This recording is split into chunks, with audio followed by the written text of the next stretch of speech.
52 21শে ফেব্রুয়ারি তাই শুধু বেদনার্ত অতীতকে স্মরণ করে অশ্রু বিসর্জনের দিন নয়, মাতৃভাষার জন্য জীবনদানের এমন ঘটনা পৃথিবীর ইতিহাসে নজিরবিহীন। 语言对我来说就像我的妈妈一样尊敬，谢谢。谢谢。 Dear as my mother, thank you. সবার জন্য একটা জোরে তালি।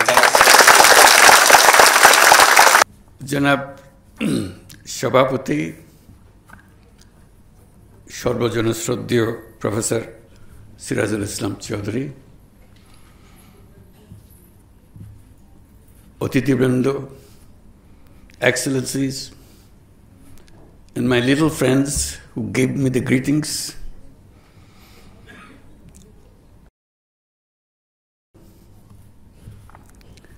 সবাইকে শুভেচ্ছা জানাচ্ছি। আসসালামু আলাইকুম।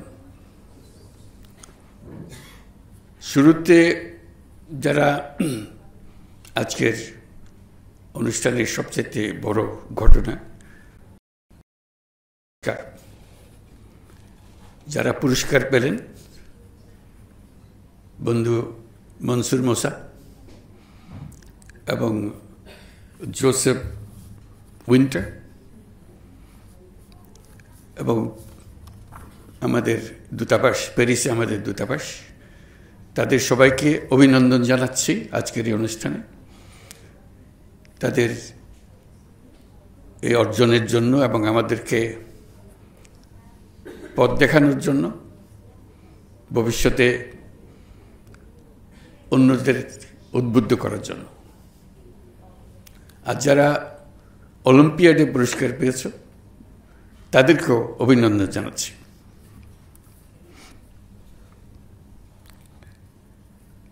জাতির মুক্তি সংগ্রামের ইতিহাসে ভাষা আন্দোলনের গুরুত্ব অপরিসীম। এই আন্দোলনের মধ্য দিয়ে একটা অসাম্প্রদায়িক গণতান্ত্রিক ভাষাভিত্তিক জাতিসত্তা গঠনের ভিত রচিত হয়েছে। রাষ্ট্রভাষা বাংলা, এই আন্দোলন বাঙালির মাতৃভাষা বাংলার মর্যাদা রক্ষার জন্য সূচিত হলেও এর মূল চেতনাটি ছিল স্বাধিকার প্রতিষ্ঠা করা। তা ছিল বাংলার রাজনৈতিক, অর্থনৈতিক ও সাংস্কৃতিক মুক্তির আন্দোলন। তাই বাঙালির কাছে 21 মানে মাথা নত না করার দৃঢ় প্রত্যয়।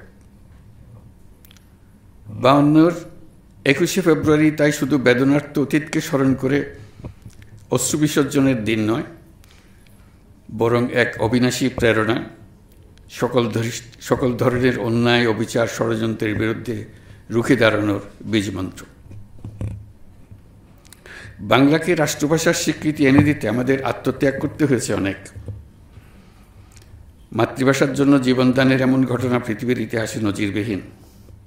এই স্বীকৃতি জাতি ধর্ম নির্বিশেষে সকল জাতিগোষ্ঠীর মধ্যে মাতৃভাষার চেতনা ও মর্যাদা রক্ষার প্রেরণা ও চেতনার সাথে প্রাতিষ্ঠানিকতার সূত্রে 2001 সালের 15 মার্চ ঢাকায় আন্তর্জাতিক মাতৃভাষা ইনস্টিটিউটের ভিত্তিপ্রস্তর স্থাপিত হয়।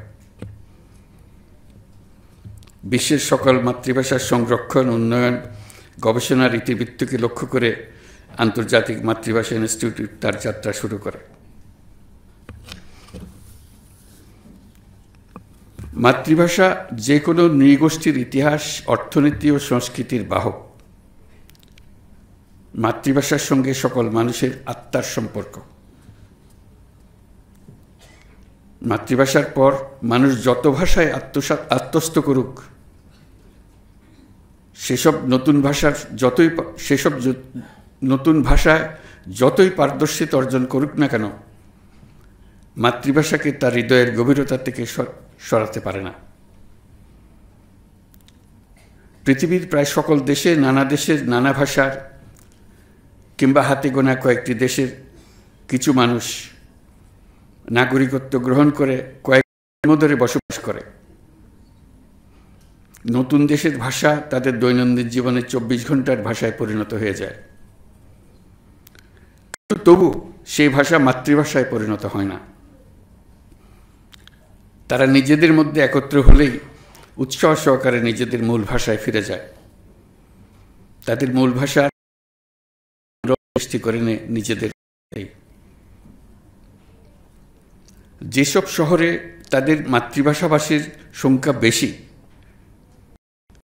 তাদের মেয়র, সিটি কাউন্সিলের সংখ্যাগরিষ্ঠতার জোরে অনায়াসে নির্বাচিত হয় তারা। তাদের শহরে তাদের নিজেদের মাতৃভাষা নির্দ্বিধায় প্রতিষ্ঠিত করে ফেলে। তাদের মাতৃভাষায় সরকারি দৈনন্দিন কাজকর্ম পরিচালনা করে। তাদের ভাষাভাষী পুলিশ শহরের আইনশৃঙ্খলা রক্ষা করে। অথচ শহরের গণ্ডি ছাড়ালেই তারা আবার তাদের নতুন ভাষায় সাবলীলভাবে ফিরে যায়। শহরের নতুন নাগরিকদের নিয়ে পুরনো নাগরিকদের মনে কোনো ক্ষোভের সৃষ্টি হয় না। এক ভাষা শিখলেই ভাষায় দুর্বল হয়ে পড়বে, এই ধারণার কোনো ভিত্তি নেই। পৃথিবীর বহু দেশে একই নাগরিক সাবলীলভাবে কয়েকটি ভাষায় কথা বলবে, এটা খুবই স্বাভাবিক বলে ধরে নেওয়া হয়। তারা শৈশব নানা ভাষা স্কুলে পড়ার সময় প্রত্যেক ছাত্রকে অন্তত একটি ভিন্ন ভাষা শেখা বাধ্যতামূলক করা হয়। ছাত্রও আনন্দ সহকারে সেটা করে থাকে। ইংরেজি শিখলেই বাংলা ভুলে যেতে হবে, এরকম কোনো চিন্তা তাদের কারো মাথায় আসে না। আমরা দ্রুত গতিতে নতুন পৃথিবী সৃষ্টি করে চলেছি। এই জন্য মূলত নিত্য নতুন প্রযুক্তি প্রধানত দায়ী। প্রযুক্তির প্রাধান্যের সঙ্গে আসে ভাষার প্রাধান্য। যে দেশের প্রযুক্তি পৃথিবীতে প্রাধান্য অর্জন করতে থাকবে, তার সঙ্গে প্রাধান্য অর্জন করতে থাকবে প্রযুক্তিদাতা দেশের ভাষা। সারা পৃথিবী এই ভাষা শেখার জন্য ঝাঁপিয়ে পড়বে।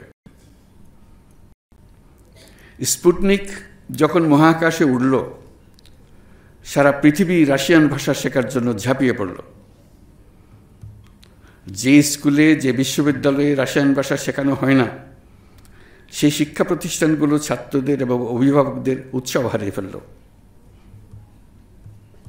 আবার যে মাত্র চীন প্রযুক্তিতে এগিয়ে গেল, চীনা ভাষা শেখার ধুম লেগে গেল। যে দেশ পৃথিবীতে নেতৃত্ব দেবে, পৃথিবী সে দেশের ভাষার দিকে ঝুঁকে পড়বে। এটাই নিয়ম। যে দেশের কিছু দেবার নেই, সে দেশের ভাষাতেও পৃথিবীর আগ্রহ নেই, অথবা থাকলেও খুব নিম্ন পর্যায়ের। প্রযুক্তি ছাড়াও যে কোনো দিক থেকে জাতি নেতৃত্ব দিতে পারলে, যে কোনো একটি দিক থেকে জাতির নেতৃত্ব দিতে পারলে, সে দেশের ভাষার প্রতি মানুষের আগ্রহ বাড়বেই, সে ভাষা যত জটিলই হোক না কেন। জাতি এগুলে ভাষা এগোয়। ভাষার সম্মান বাড়ে। নিজ ভাষার নিবেদিত প্রাণ প্রচারকর্মী হওয়া সত্ত্বেও জাতির কাছ থেকে পৃথিবীর ভাণ্ডারে কিছু দেবার না থাকলে ভাষার প্রতি আকর্ষণ সৃষ্টি করা সম্ভব হয় না। ভাষার প্রতি আগ্রহ সৃষ্টির সঙ্গে সাহিত্য, প্রযুক্তি, বিজ্ঞান সরাসরিভাবে জড়িত। আমরা যখন মাতৃভাষায় কথা বলি, তখন যেন মনে রাখি মাতৃভাষা মানুষের প্রাথমিক ভাষা। এরকম একটি ভাষা প্রথম শ্রবণে হোক না কেন, তা একদিন তার প্রাথমিক স্তর পার হয়ে বহু দেশের বহু মানুষের অত্যন্ত নমস্য ভাষায় পরিণত হতে পারে, যদি জাতি পৃথিবীর কাছে কিছু উপহার দিতে পারে। যদি সেই ভাষা পৃথিবীর অগ্রযাত্রায় স্ট্র্যাটেজিক বা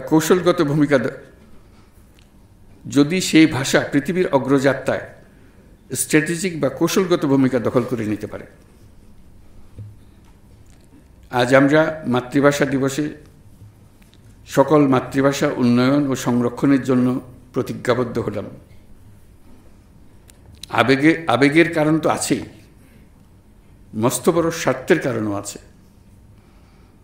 এখন আমাদের জানা নেই কোন অজ্ঞাত নামহীন মাতৃভাষা পৃথিবী সম্পূর্ণ পাল্টে দেবে। করলে মস্ত ভুল কাজ করব। আজ বিশ্ব মাতৃভাষা দিবসে আন্তর্জাতিক ভাষা ইনস্টিটিউটের সার্বিক সাফল্য কামনা করছি। সবাইকে ধন্যবাদ।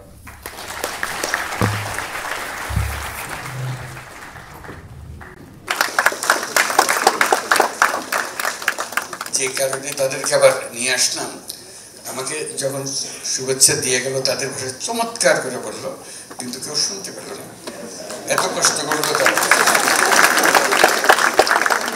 মনে হলো যে তারা দুঃখ নিয়ে গেল। সেজন্য বললাম যে আবার আসো, তোমাদের ভাষায় বলে যাবে। ভাষা আমার মায়ের মতো আপন। ধন্যবাদ মাননীয় প্রধান উপদেষ্টা।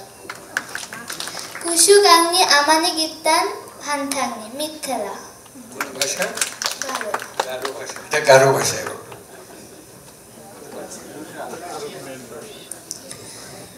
Родной язык так же дорог для меня, как родная мама. Спасибо, уважаемый главный советник. Спасибо.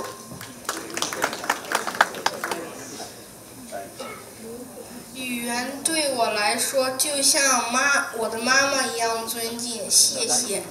谢谢。 Je chéris ma langue maternelle comme ma mère.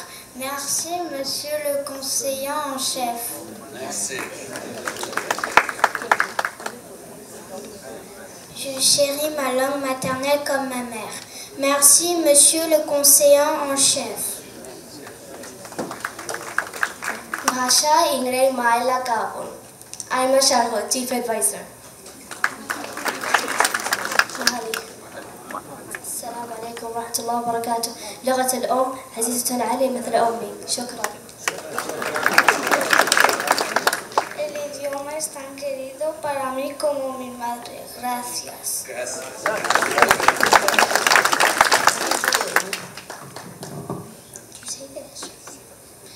Language is as dear as my mother. Thank you. এবার সবার জন্য একটা জোরে তালি।